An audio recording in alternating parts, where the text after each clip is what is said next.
The rationale is the synthesis, the point where your theoretical background and your review of related literature would finally condense into one coherent justification. Why this study? Why now? And why should anyone care? One of the most strategic ways to make your rationale strong is to already have the significance of your study in your head. Because the moment you have already identified who will benefit from your research, your entire direction becomes clearer and sharper. The relevance becomes heightened, and you're now writing with purpose, not just writing for compliance. Now, think about this. Suppose you wish to research the fantasies of serial killers in film. The first obvious counter argument is, why even study this? Why bother entering this psyche? This character is morally corrupt, antisocial, vile, destructive. Naturally, society would reject the value of this character. So why is the filmmaker becoming interested in this? This is where your rationale must defend you. You must academically justify the unusual curiosity. Your rationale must convert the strange interest, the unusual interest, into an intellectual inquiry that is acceptable. So instead of saying, I'm interested in serial killers because it's dark and edgy, you can elevate the discourse by saying, the present study takes its cue from the intellectual challenge presented by the opaque psychology of cinematic serial killers, how their inner imaginings are translated into deplorable actions. Notice what that sentence does. It clarifies that the researcher does not condone the actions of the character, but it is approaching it from a filmmaker's higher cognitive vantage point.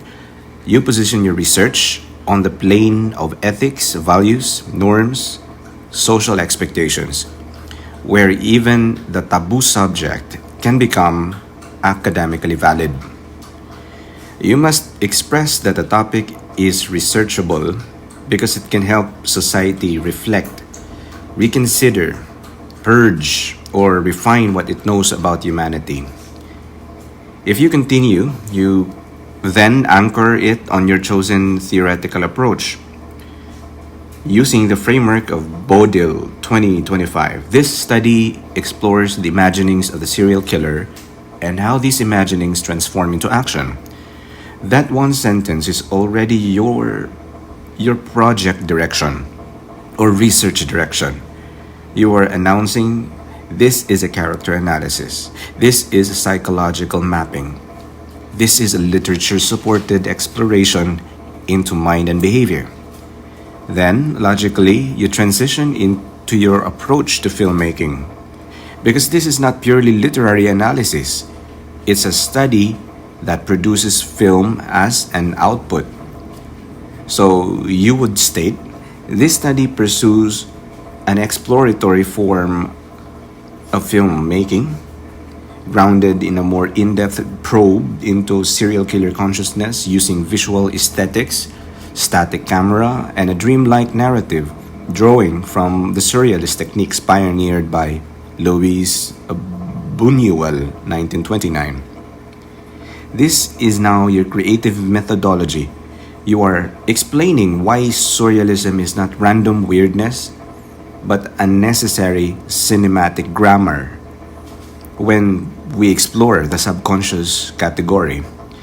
And then, to complete the entire rationale, you must state who would benefit.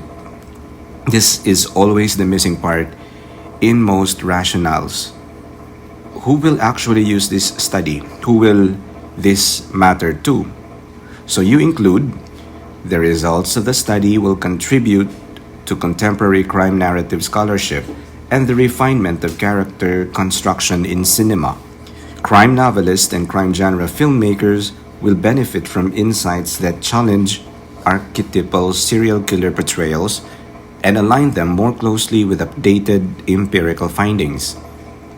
That makes your rationale end with legitimacy, with finality and purpose, instead of ending with emptiness and vagueness. To summarize, when your rationale has already aligned itself with theory, acknowledged the existing literatures, clarified the researcher's motivation, described the creative approach, and then identified beneficiaries, you are finished. You have already completed your rationale.